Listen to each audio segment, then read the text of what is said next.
এই ধরনের সার্কিট দেখে তোমরা শুরুতে পয়েন্ট অ্যানালাইসিস করতে যাবে না গোটো ভিডিওর মতো, কারণ এই ধরনের সার্কিট পয়েন্ট অ্যানালাইসিস করা ছাড়াই মুখে মুখে খুব সুন্দরভাবে হিসাব করা যায়। চলো আমরা দেখি। আমরা যদি এই সার্কিটটাকে একটু পরিবর্তন করে লিখি তাহলে আমরা দেখবো এইটা আর এটা সমান্তরালে আছে, এটা চোখ দিয়ে দেখে বোঝা যাচ্ছে। তাহলে ওই দুটো যদি সমান্তরালে থাকে ওদের যদি আমরা তুল্য রোধ বের করি তাহলে আমরা এই সূত্রটা অ্যাপ্লাই করতে পারি 6 × 3/6 + 3 318/9, তাহলে আমাদের অ্যান্সার আসবে 2 ওহম। তার মানে এখানে মূলত এই দুইটাকে আমরা ক্যালকুলেশন করলে 2 ওহম তুল্য রোধ আসবে। তখন আমরা বর্তনীটা এইভাবে আঁকাতে পারি।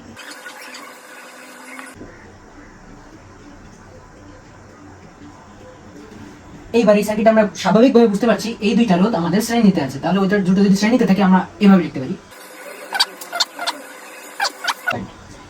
এখানে তাকানোর ফলে আমরা বুঝতে পারছি এই দুইটা আবারও আমাদের সমান্তরালে আছে। তো এই দুটো যদি আমরা হিসাব করি আমাদের রোধ আসবে এইভাবে